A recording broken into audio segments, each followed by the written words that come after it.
बिस्मिल्लाहिर्रहमानिर्रहीम, अस्सलाम वालेकुम नाज़रीन। मैं वास्मा शिराजी। प्रोग्राम है फैसला आपका। पाकिस्तान की सियासत में हर रोज़ ही कुछ ना कुछ होता है, लेकिन ज़ाहिर है कि अब जो पिछले कुछ दिनों से एक तरफ अपोजिशन अपना महाज तैयार कर रही है, दूसरी तरफ हुकूमत अपना महाज तैयार कर रही है, तो एक महाज आराई किसी कैफियत ईद के बाद हो सकती है, जिसका आगाज़ शायद इस बिल के 2 बिलों से जो कि आज पास हुए हैं उसके बाद से हो गया है। फैटफ के ऊपर ये बिल थे, इसके ऊपर अपोजिशन तैयार थी, अपोजिशन ने इसके ऊपर बातचीत की। बकौल अपोजिशन के हुकूमत नैब के ऊपर लॉज लेके आई, जिसको कि अपोजिशन नहीं चाहती थी, लेकिन बहरहाल अपोजिशन के कहने पे हुकूमत के उन्होंने बातचीत शुरू की। और उसके बाद जब वो प्राइम मिनिस्टर के पास जाता है बिल और प्राइम मिनिस्टर तजावीज़ को देखते हैं तो वो कहते हैं कि मैं कोई NRO नहीं दूंगा। अपोजिशन इसके ऊपर से खफा है कि हम इस पे बात नहीं करना चाहते थे, हुकूमती वज़रा लेके आए थे, उनकी टीम ये बात सब चीज़ें लेके आई थी और तजावीज़ मांगी थी, तो क्या ये प्राइम मिनिस्टर से बाला ही बाला हो रहा था? ये एक बहुत अहम बात है जिसको कि जानना बहुत ज़रूरी है। दूसरी तरफ वज़ीर आज़म ने आज पार्लिमानी पार्टी से खिताब भी किया और वो पार्लियामेंट में आए भी, और आपने देखा कि वो उन्होंने विक्ट्री के निशान भी बनाए। उन्होंने किस बात पे फतह हासिल की ये ज़रूर देखना है, क्योंकि जो दोनों बिल हैं उसके ऊपर अपोजिशन मुतफ़िका थी और फैटफ के ऊपर मुतफ़िका बिल पास हुए। ये अलग बात है कि कौमी असम्बली के अंदर आज दोनों रहनुमा बिलावल भुट्टो जरदारी साहब और ख्वाजा आसिफ साहब को गुफ्तगू नहीं करने दी गई स्पीकर साहब की जानिब से, जिसके ऊपर अपोजिशन काफ़ी ज़्यादा नाराज़ भी थी और बिलावल भुट्टो साहब ने बाद में एक प्रेस कॉन्फ्रेंस भी की। बहरहाल वज़ीर आज़म ने फरमाया कि वो NRO नहीं देंगे और पहले ही दिन से नरमी नहीं देनी चाहिए थी अपोजिशन को। मैं इनको किसी सूरत माफ़ नहीं करूँगा। जो आज उन्होंने गुफ्तगू की है अपनी पार्लिमानी कमेटी में, उन्होंने ये भी कहा कि अपोजिशन अपनी सियासत बचाने के लिए पार्लियामेंट का फोरम इस्तेमाल कर रही है। ये उन्होंने क्यों कहा इस पर ज़रूर बात करेंगे। अपोजिशन किसी की ब्लैकमेलिंग में नहीं आएगी, अपोजिशन की किसी ब्लैकमेलिंग में नहीं आएंगे और कानून साजी के बदले NRO नहीं दे सकते। अगर अपने नज़रिए से पीछे हट गया तो पार्टी ख़त्म हो जाएगी। शहबाज शरीफ और बिलावल 2 साल से हुकूमत ख़त्म करने के पीछे लगे हैं। ख्वाजा आसिफ नाजेबा गुफ्तगू करते हैं, प्रोडक्शन ऑर्डर्स देने में एहतियात करें, स्पीकर साहब को उन्होंने फरमाया, और ये हमारे खिलाफ तकारीर करते हैं, इन्हें पहले ही दिन से नरमी नहीं देनी चाहिए थी। और भी बहुत सी बातें उन्होंने आज कही हैं कि मनी लॉन्ड्रिंग का इन्होंने कहा निकाल दें, और हमसे ये मुतालबा किया कि मनी लॉन्ड्रिंग को जो है वो निकाल देना चाहिए, तो मैं ये हरगिज़ नहीं करूँगा। असल सूरत हाल क्या है इस पर हम अपोजिशन से भी बात करेंगे। उसके साथ साथ आज JUIF काफ़ी नाराज़ हुई है और उन्होंने आज अपने आप को अपोजिशन से अलग करने का कह दिया है। Floor of the house Ataur Rahman साहब ने, सेंटर साहब ने क्या कहा है वो जरा सुन लीजिएगा, फिर इस पे बात करते हैं। आपने कभी अपोजिशन को यकजा करने की कोशिश नहीं की है, और अगर जमीयत उलमा इस्लाम ने कोशिश भी की है तो अपोजिशन की इन बड़ी जमातों को जो किरदार अदा करना चाहिए वो नहीं कर रहे। लिहाजा मैं आज ये वाज़ेह करना चाहता हूं कि हमारा आज के बाद इस अपोजिशन के साथ इस तरह इस फ्लोर पर आकर हम साथ चलने के लिए तैयार नहीं हैं। अब क्या ऑल पार्टीज कॉन्फ्रेंस भी होगी कि नहीं होगी, ये मामला खटाई में पड़ जाएगा या नहीं, इसके ऊपर भी ज़रूर बात करेंगे। और एक और अहम मसला, वज़ीर आज़म ने NDMA को कराची का कचरा साफ़ करने के लिए कह दिया है, इसके ऊपर भी बात करेंगे। हमारे साथ आज बहुत मौजूद पैनल है। जनाब जनरल रिटायर्ड अमजद शुएब साहब किसी तारुफ के मोहताज नहीं है, दिफाई तज्जिया निगार हैं, बहुत बहुत शुक्रिया सर। हमारे साथ हैं सेंटर नुमान वज़ीर खटक साहब जो कि पाकिस्तान तहरीक इंसाफ के सेनेटर हैं, जाने माने नाम हैं, बहुत बहुत शुक्रिया सर। खुर्रम दस्तगीर खान साहब हमारे पाकिस्तान मुस्लिम लीग नवाज के रुकन कौमी असम्बली, साबिक वज़ीर तिजारत, साबिक वज़ीर दिफा, साबिक वज़ीर खारजा, आपका भी बहुत बहुत शुक्रिया। मोहतरमा नाज बलोच साहिबा हमें स्टूडियो से थोड़ी देर में ज्वाइन करेंगी। सबसे पहले खुर्रम साहब आपके पास आना चाहती हूँ कि ये जो आज प्राइम मिनिस्टर ने कहा है कि NRO नहीं देंगे और स्पीकर साहब से कहा है कि आप प्रोडक्शन ऑर्डर्स ना दें और अब असम्बली फ्लोर इस्तेमाल करती है अपोजिशन, तो आपके ख्याल में अपोजिशन से बहुत सख्त वज़ीर आज़म नाराज़ हो गए हैं। 2 बिल आप लोगों ने पास करने में मदद की है और काफ़ी ज़्यादा मदद की है हुकूमत के, तो क्या आपको लगता है कि ये कोई खैर सगाली किसी जो फिजा बन रही थी वो नहीं अब बन पा रही? कभी भी नहीं बन पाई थी, क्योंकि वज़ीर आज़म का जो बोझ है और उनके अंदर जो एनिमस है अपोजिशन के खिलाफ, वो पाकिस्तान की हाकमियत और वफाकियत और जमहूरियत की जड़ों में बैठ गया है। 2 साल हो गए हैं, इनको कहा जी मैं इनको नहीं छोड़ूंगा। भाई आपने नहीं छोड़ा, आपने राना सनाउल्लाह के ऊपर 20 किलो हेरोइन डाल दी, वो 8 महीने जेल में अकूबत खाने में पड़े रहे। उनके हकूक नहीं थे इंसानी? या अब एक तवील लिस्ट हो गई है हमारे पास, इंजीनियर कमरुल इस्लाम और शहबाज शरीफ और नवाज शरीफ और मरियम नवाज और एहसन इकबाल और शाहिद खान अब्बासी और मिफ्ता इस्माइल और ख्वाजा साद रफीक और सलमान रफीक, इनको आपने क्यों जेलों में 16-16 महीने डाला था? वो वाज़ेह हो गया कि ये इमरान खान का बुग़्ज़ और इंतकाम है। तो ये जो बुग़्ज़ और इंतकाम है ये जारी रहेगा, क्योंकि इस हुकूमत के पास इस बुग़्ज़ और मनफी सियासत के अलावा और कोई चीज नहीं। आटा 70 रुपए किलो है। हुकूमत खुद इकरार करती है कि 60 लाख टन आटा हमारी आंखों के सामने गायब हो गया है। हुकूमत खुद इकरार करती है कि वो पाकिस्तान जो पिछले 10 साल से चीनी एक्सपोर्ट कर रहा था, वो चीनी इंपोर्ट करने लगा है, गंदम इंपोर्ट करने लगा है। और जिस किस्म की गर्दन काटने वाली, अब तोड़ नहीं रही, गर्दन काटने वाली महंगाई का पाकिस्तान के अवाम को सामना है, तो वज़ीर आज़म तो बिल्कुल कोलैप्स हो गई उनकी गवर्नेंस। मगर कौन सा अभी हम एक साल मनाने जा रहे हैं कश्मीर का, हिंदुस्तान हजम कर गया। क्या एक तकरीर से आप कश्मीरियों के दुखों के ऊपर, उनके जख्मों के ऊपर, उनको रेप हुए हैं, मर्डर हुए हैं, डिसअपेयर हुए हैं, आपने क्या मरहम रखा उन पर सवाए एक तकरीर करने की? लेकिन यहाँ एक कोलैप्स है। और जब भी आप ये देखें, इस गवर्नमेंट का पैटर्न है कि इनकी तबाही इनको नजर आती है अपनी, तो ये ऑपोजिशन के ऊपर चढ़ दौड़ते हैं। यही तरीकेकार है, आज फिर वही तरीकेकार हुआ है। अच्छा, लेकिन ये तो आप मानेंगे कि अपोजिशन को नैब के ऊपर जब फैटफ पे बात हो रही थी तो नैब पे बात नहीं करनी चाहिए थी? अगर हुकूमत चाहती भी थी तो अवॉइड करना चाहिए था, नहीं?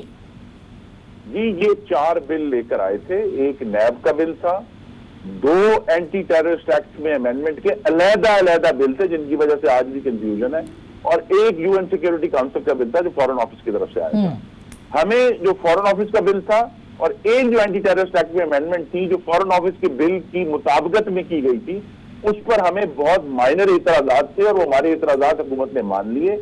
जो दूसरा एंटी टेररिस्ट एक्ट अमेंडमेंट था वो एक नया नैब हुकूमत बनाने जा रही थी। उसका काला कानून था कि किसी भी पाकिस्तानी को आप 180 दिन जो है बगैर किसी जमानत के किसी हुकूमत खाने में रख सकते हैं। उसके ऊपर जो कमेटी बनाई गई थी वो आपके शो में ही शायद खान अब्बासी ने कहा कि उसमें तमाम हसास इदारों के अरकान थे।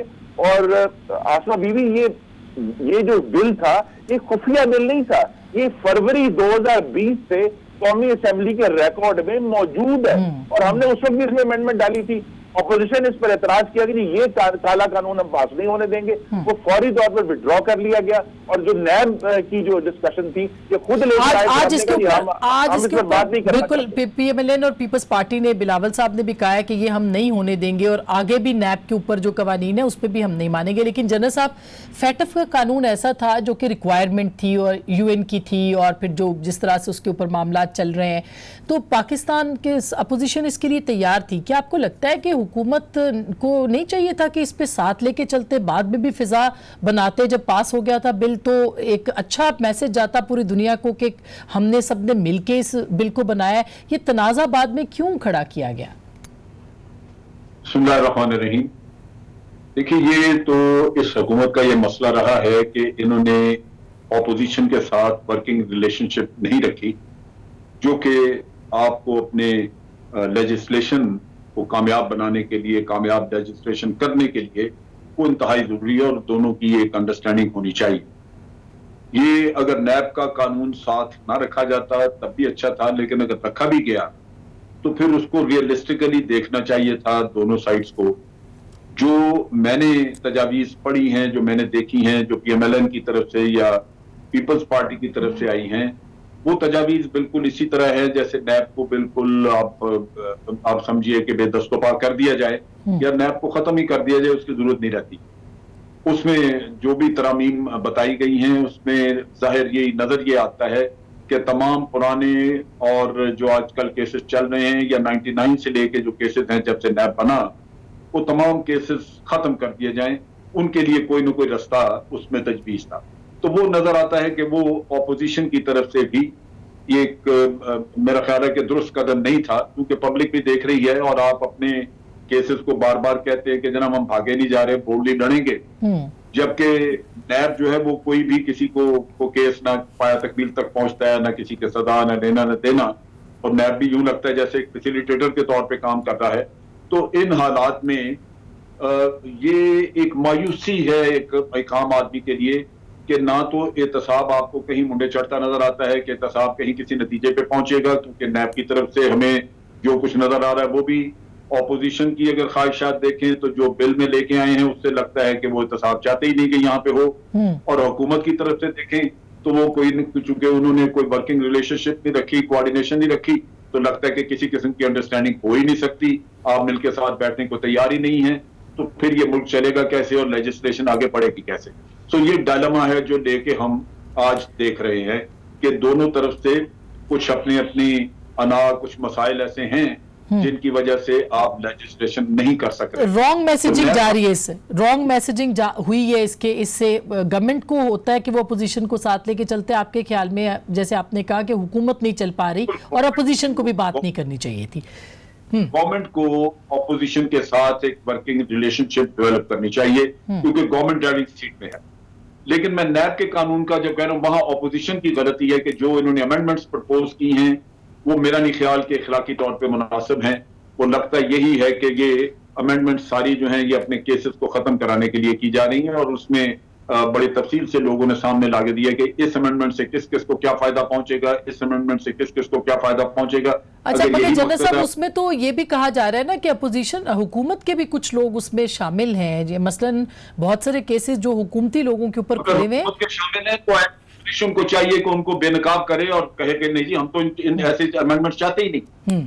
अगर ऑपोजिशन वो अमेंडमेंट्स तजवीज कर रही है और कहे जी हुकूमत के भी लोग शामिल हैं तो वो उसको फिर माना जा सकता है। इस पे बात करते हुए अपोजिशन को हाँ, अपोजिशन को इसके ऊपर जरूर ये देखना चाहिए था, मगर शाहिद खान अब्बासी साहब फरमाते हैं कि हमने गवर्नमेंट से ये कहा लेकिन शाह महमूद साहब ने कहा कि नहीं आप बात करें। नुमान साहब, सेंटर साहब, आप क्या समझते हैं? फैटफ का कानून अपनी जगह पे था, ये अपनी जगह पे था, लेकिन जैसे जनरल साहब ने कहा कि हुकूमत का काम होता है कि लेजिस्लेशन के ऊपर वो सारी जमातों को साथ लेके चलें।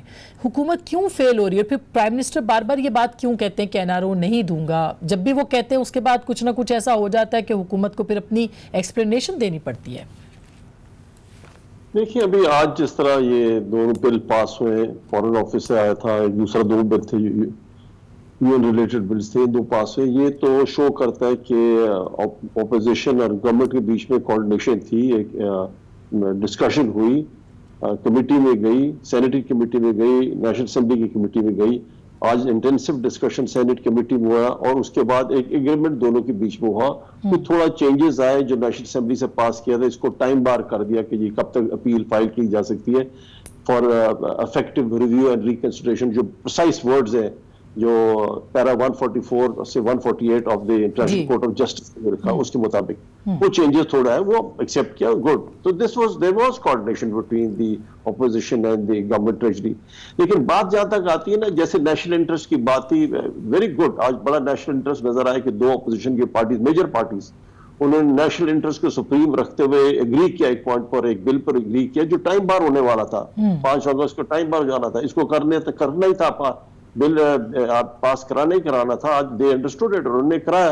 अफसोस है जब जेयूआई वालों ने इसके अगेंस्ट बात की तो मेरे ख्याल एक क्लियर कट डिवीजन भी नजर आया अपोजिशन के अंदर, दो मेजर पार्टीज और एक जूनियर पार्टी का। और आगे भी ये डिफरेंस नजर आएगा। आई डोंट थिंक ये दो अपोजिशन की पार्टी जेयूएफ के साथ चल सकती है। They are all corrupt to the core, highest level तक करप्ट पार्टी है जेयूएफ वाली।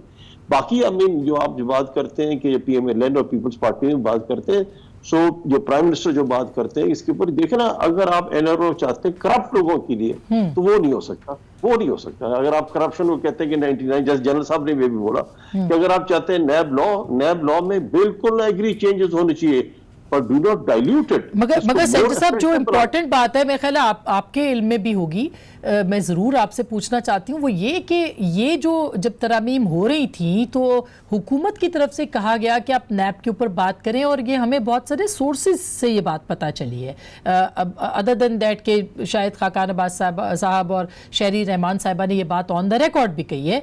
लेकिन फिर हुकूमत ने क्यों नहीं करने की कोशिश की फैटफ के साथ नैब के लॉस को? वाई? देखिए मैं आपको क्लियर बात करता हूँ, जो पीटीआई के अंदर हमारे हर किस्म के लोग होंगे, कोई नेचुरली आप पार्टी में सब भी नहीं कहते, नॉन करप्ट है, 3 लोग होंगे इस तरह, बेशक होंगे, और उनको भी विल वीट देम आउट। तो जो आइडियोलॉजिकल पीटीआई वाला है वो तो ये कहता है कि जी मैं तो नैब के लॉस को और भी स्ट्रेंथन करना चाहता हूँ। अगर आप एक ट्रेसेस स्टडी करें नैब की, their prosecution has been failing. ये आइंदा आपका मुल्क ठीक ही नहीं हो सकता अगर प्रोसिक्यूशन ऐसे फेल उतरी जाए नैब के प्रोसिक्यूट करने के अंदर।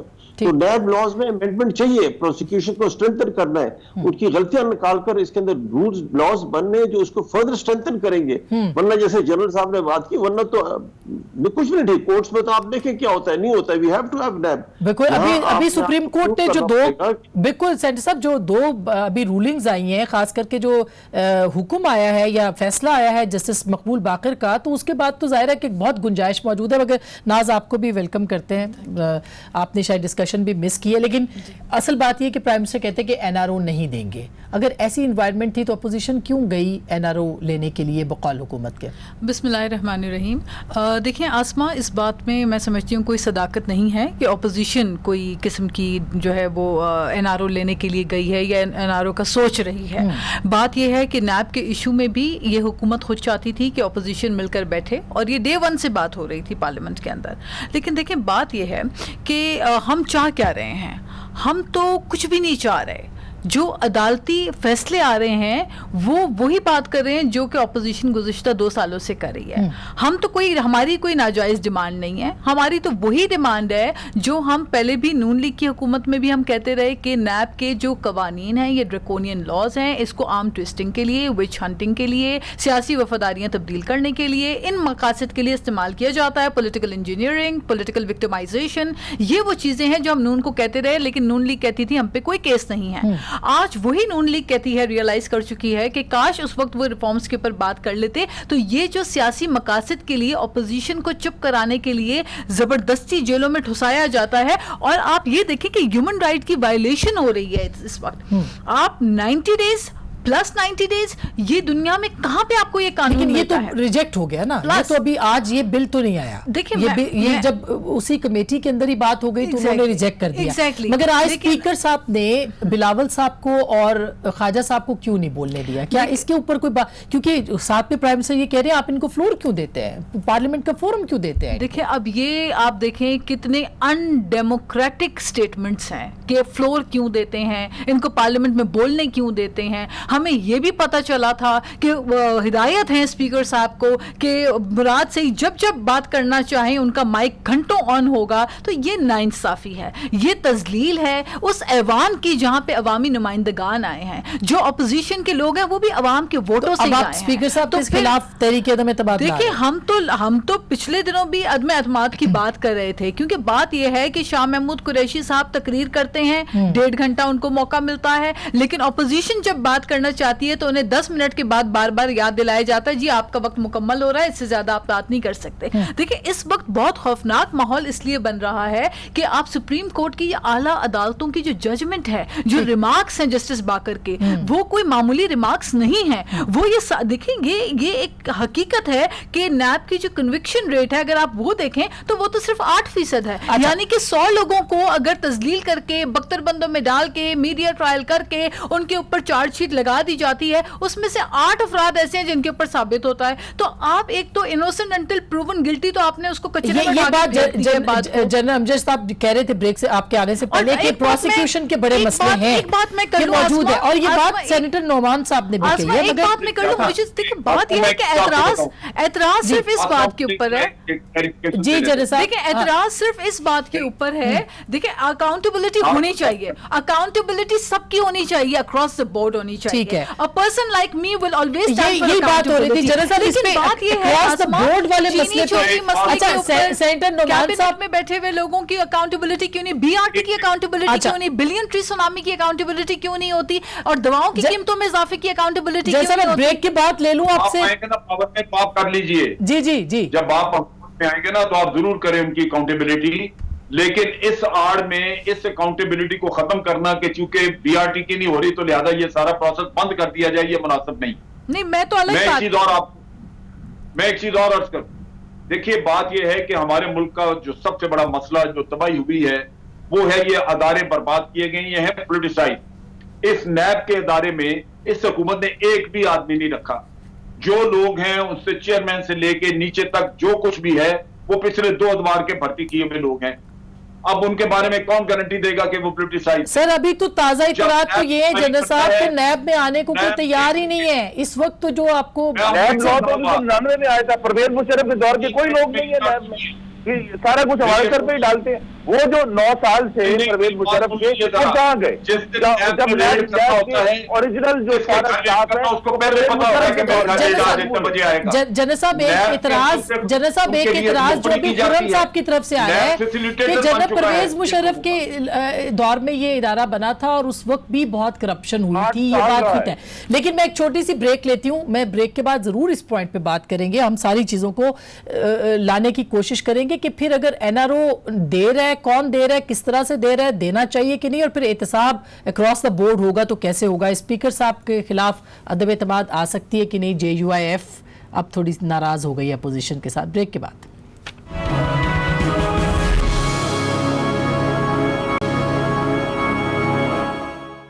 वेलकम बैक नाजरीन, एक दफा फिर आपको खुश आमदीद कहते हैं। एक तरफ अपोजिशन के बहास के ऊपर भी अब थोड़ा सा रंग में भंग पड़ा है, जिसमें कि JUIF ने इतराज़ किया है कि अपोजिशन ने क्यों बातचीत की।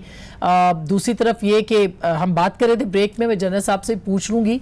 खुर्रम साहब हमारे साथ हैं लाइन पे?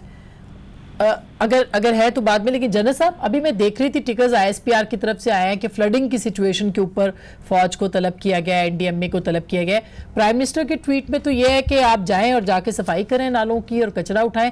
क्या इतने बड़े इदारे का अब ये काम रह गया? 14 MNAs हैं PTI के पास, वहाँ पे पीपल्स पार्टी की सरकार है, MKM वहाँ पे 4 वजीर बैठे हुए हैं। आपको लगता है कि ये काम फौज को करना चाहिए, जो यूनियन काउंसलर्स का काम है वो उनको देना चाहिए करने के लिए? आसमा, आपकी बात दुरुस्त है कि है ये यूनियन काउंसिल का काम, लेकिन यूनियन काउंसिल ये रोनर होती है कि उनके पास वसाइल नहीं, क्योंकि वो अदारे उनके पास नहीं है जहां से वसाइल पैदा होते। लेकिन कता नजर इसके, ये मैं आपसे पहले भी बात कर रहा था कि इसका असल हल तो वो है जो आप परमानेंट बेसिस पे करेंगे, और वो सारे सिस्टम की रीमॉडलिंग है, और उसके लिए आपको 200-250 अरब रुपया चाहिए होगा। वो मेरा ख्याल है हुकूमत, प्रोविंशियल गवर्नमेंट और फेडरल गवर्नमेंट को मिलकर इस पर फैसला करना चाहिए कि ये काम करवा दें। लेकिन आज जो हो रहा है वो एक इमरजेंसी सिचुएशन की आप कर रहे हैं, जिसमें फौज की मदद तलब की गई। फौज ने लेबर नहीं देनी, फौज आपको मशीनरी देगी, और जो बड़े जगह जैसे मलीर नदी है उसको डोजरों से और मशीनों से उसको साफ करना, रास्ता क्लियर करना, ये फौज कर देगी, ताकि पानी बड़े पैमाने पे वहां से निकल सके। इसी तरह जो बड़े बड़े नाले हैं वहां पे उनको मशीनों से कर देगी। लेबर वगैरह तो ये डिस्ट्रिक्ट गवर्नमेंट वहां मुहैया करेगी या NDMA मुहैया करेगा, वो लोकल लेबर होगी, वो मजदूर होंगे।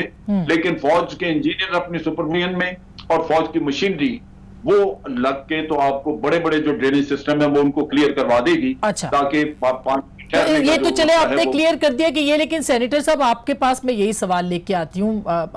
आई होप कि PTI और MKM दोनों वहाँ पे डोमिनेंट हैं, वहाँ से जीते हैं, वो भी ये समझेंगे, और सिंध से तो हम पूछेंगे ये भी। लेकिन क्या आपको लगता है कि ये सब काम जो है ये पहले नहीं हो जाना चाहिए था, और क्या अभी भी MNAs की बजाय वहाँ उनको ये काम भी करना चाहिए? सिविलियन इदारे कहाँ है?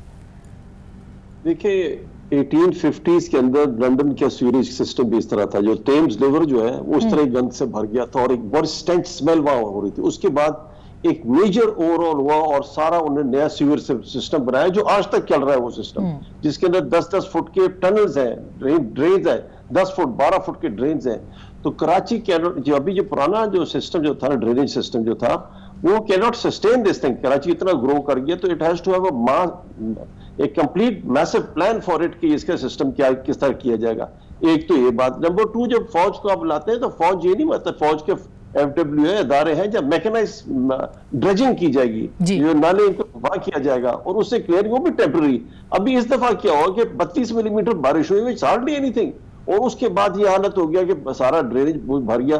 सो ओवरऑल ये किसी ने करना है, आप कहते हैं आप हमारे MNAs वहां के, ठीक है हमारी रिस्पॉन्सिबिलिटी है, लेकिन हमारे पास ये तो इट रिक्वायर्स ह्यूज फंड्स कि ये आपका सारा सिस्टम, नया सीवरेज सिस्टम या इसी को ड्रेजिंग करने के लिए बड़ा पैसा चाहिए। लेकिन कहीं कभी भी ना प्रोविंशियल गवर्नमेंट ने ना डिस्ट्रिक्ट गवर्नमेंट ने किसी ने इसकी तरफ रुझान ही नहीं किया कि इसको किस तरह ठीक किया, और हर साल ये ज्यादा होता जा रहा होता है और अगर इसको अब नहीं तक- होना चाहिए। लेकिन नाज सिंध गवर्नमेंट क्या, देखिए आप तो ये बात तो ना करते भी कोई तकरीबन कोई 11-12 साल से तो आपकी हुकूमत है वहां पे। देखिए पहले तो मैं एक बात ये करेक्ट कर दूं कि 86 mm जो है बारिश हुई थी, 2 घंटे के अंदर इतनी बारिश हुई थी, जो कि पूरे महीने का जो है रिकॉर्ड था। देखिए बात यह है कि एक कराची की आबादी के हिसाब से अगर आप देखें तो 2.5 करोड़ की एक आबादी वाला शहर है, और उसके अंदर होता क्या रहा over a period of time. आज भी आप देखें मेयर MQM के 6 में से 4 डिस्ट्रिक्ट्स MQM के चेयरमैन हैं, MNAs MPAs PTI के सारे मौजूद हैं। अगर आप काम करना चाहें डिस्ट्रिक्ट साउथ और डिस्ट्रिक्ट मलीर जहां पे पीपल्स पार्टी के चेयरमैन डिस्ट्रिक्ट चेयरमैन हैं, वहां पे आप देखें कि काम बहुत बेहतर तरीके से सीवेज का काम over a period of years हुआ है। अभी भी हमारे मिनिस्टर्स जो है वो ऑन ग्राउंड थे लेकिन own और नहीं काम करते हो ना, रहा था। कराची को हम कोई जमात भी own हम नहीं कर own रही, करते हैं। PTI भी नहीं कर देखिए, रही, हम ओन करते हैं। इस MQM भी वक्त नहीं कर हमारे रही, लोकल बॉडी के पीपल्स मिनिस्टर पार्टी। हमारे नासिर शाह साहब का बहुत इसमें पॉजिटिव रोल रहा है। वो खुद ऑन ग्राउंड रहे हैं, उन्होंने पूरे कराची शहर में एक एक जगह एक एक इलाके का जाके विजिट उसी वक्त किया जिस वक्त बारिश हो रही थी, और जहां जहां निकासी आपका इशू आ रहा था उसको इमरजेंसी बेसिस के ऊपर देखा। बुनियादी पे कैसे एनडीएमए अब ये काम करेगी, आप खुद सोचे ना, मतलब ठीक है आप we are the only province, हम वो वाहिद सूबा है ना इस वक्त पंजाब में लोकल गवर्नमेंट मौजूद है, ना इस वक्त KPK में लोकल गवर्नमेंट मौजूद है। वाहिद सूबा है जहां पे लोकल बॉडी का सिस्टम मौजूद है और वहां पे काम हो रहा है। तरक्कियाती बजट जितना सूबे की मद में होता है, क्योंकि ऑलरेडी PSDP का बजट इन्होंने काट लिया। अच्छा। जो तरक्कियाती काम होने थे वो रुक गए। अब जो पैसा सिंध सूबे के पास जितना पैसा होता है उस उसके कैपेसिटी में मुताबिक रहते लेकिन हुए खुर्रम साहब- काम होता है। लेकिन मेरी गुजारिश है जी। कि जो ये मेयर साहब MQM के मौजूद हैं, इत्तेहादी हैं हुकूमत के, हाँ। और वाटर बोर्ड के अंदर स्टफिंग करके घोस्ट एम्प्लॉइज बना के और जो चाइना कटिंग नालों के ऊपर करके इन्होंने सत्यानाश किया है वहां की सड़कों का, आज जिम्मेदारी का वक्त आता है तो ये क्यों पीछे छुप अच्छा जाते हैं? बिल्कुल ये और लेकिन क्यों खुर्रम साहब हुकूमत इनको सवाल नहीं करती कि आप हुकूमत वहां पे हुकूमत के वो एलाइज हैं, उनके पास नंबर्स ही मौजूद नहीं है। खुर्रम साहब आपको क्या लगता है, क्या सिविलियन इदारे नाकाम हो गए हैं कि अब सफाई का काम भी जो है वो आपने NDMA से कराना है? ये तो मेरा ख्याल है कि एक इमरजेंसी की वजह से है। हुकूमत की जो इंस्टिंक्ट है वो फॉशिस्ट है, इसकी जबिलत फिस्ताई है, और ये जब से आए हैं ये सूबों के हकूक के ऊपर, सूबों के वसाइल के ऊपर हमला आवर है, और ये एक नया हमला है। 2013 में जब मुस्लिम लीग नून की हुकूमत आई तो कराची में रोजाना 26, 30, 33 कत्ल होते थे, और हमने फिर सूबाई हुकूमत के साथ मिलकर रेंजर्स को साथ मिलाकर बिठाकर नई कानून साजी करके कराची को पुरअमन किया। ये मॉडल, चूंकि ये हुकूमत जो है ये सिर्फ इल्जाम गर है, चारा गर नहीं है। ये मसलों का हल नहीं चाहते, ये सिर्फ दूसरों पर इल्जाम लगाना चाहते हैं। और ये जो NDMA है, बड़ी अच्छी बात है, क्या NDMA ने आज तक जो है वो कोई नाले ड्रेज किए? नहीं ड्रेज किए। वो भी जाहिर है दूसरे जो अस्करी इदारे हैं उनके पास जाएंगे कि जी हमारी मदद करें, क्योंकि NDA का काम नहीं है नाले ड्रेज और एन उस वक्त जबकि कोविड से निमट रही है NDMA, जब कोविड के किया जाता, हाँ नहीं मुराद अली शाह साहब को इन्वाइट किया जाता, उन्होंने कहा जी ये एक सीरियस क्राइसिस है, कराची हम सबका है, हम सब उसको ओन करते हैं, तो आए हम मिलकर ये मामला दुरुस्त करें। लेकिन यहाँ इंस्टिंक्ट ये है कि कोविड में जब पाकिस्तान में फ्लाइटें नहीं चल रही थी, 2 वज़रा को वज़ीर आज़म के जहाज पर कराची भेजा गया कि जाओ जाकर सिंध की हुकूमत को अटैक करो। ये तरीकेकार नहीं है। इस तरह ये वफाकियत को, पाकिस्तान के आइन को नुकसान पहुंचा रहे हैं, और मुस्तकिल ही गुफ्तगू है। मैं बिल्कुल मैं सर एक बात मैं आसमा ब्रेक की कहना बात चाहती करूं, हूं। ब्रेक मैं बिल्कुल एक मुख्तसर कामयाबी जी नाज ब्रेक ले लूं मैं? जी। अच्छा मैं छोटी सी ब्रेक ले लूं, ब्रेक के बाद बिल्कुल इसके ऊपर हम जरूर बात करेंगे, और उसके बाद इस बात के ऊपर भी बात करेंगे कि अब वे फॉरवर्ड क्या है अगर इसी तरह से महाजराई ईद के बाद भी जारी रही, जिसमें ज्यादा अभी ज्यादती हो जाएगी यानी कमी नहीं आएगी, तो फिर अपोजिशन और हुकूमत किस तरह से मामलात को आगे लेके चलेंगे। ब्रेक के बाद बात करेंगे।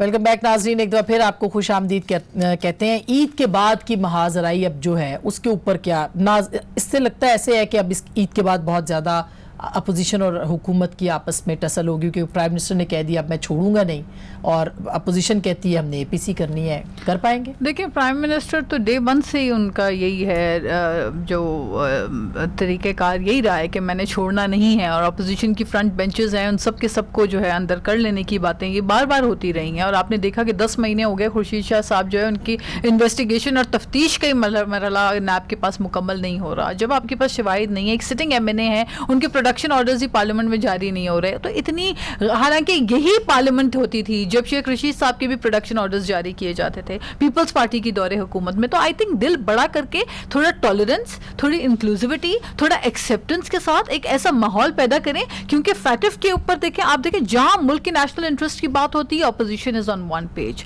हर ऐसे मामले के ऊपर जहां पाकिस्तान की इज्जत हो, पाकिस्तान की बेहतरी हो, पाकिस्तान की कामयाबी हो, हम सब एक पेज के ऊपर हैं। लेकिन जहां हम ये देखते हैं कि पावर का गलत इस्तेमाल करके ऑपोजिशन को कट टू साइज करने की साजिशें होंगी, तो वहां पे हम हक रखते हैं। अच्छा खुर्रम साहब, आप बिल्कुल बड़ा अच्छा है, लेकिन खुर्रम साहब क्या ईद के बाद की महाजराई जो है वो भी शुरू ज्यादा होगी, ज्यादा गिरफ्तारियां हो सकती हैं? 3 रेफरेंसेस तो आ गए हैं, तो फिर क्या होगा?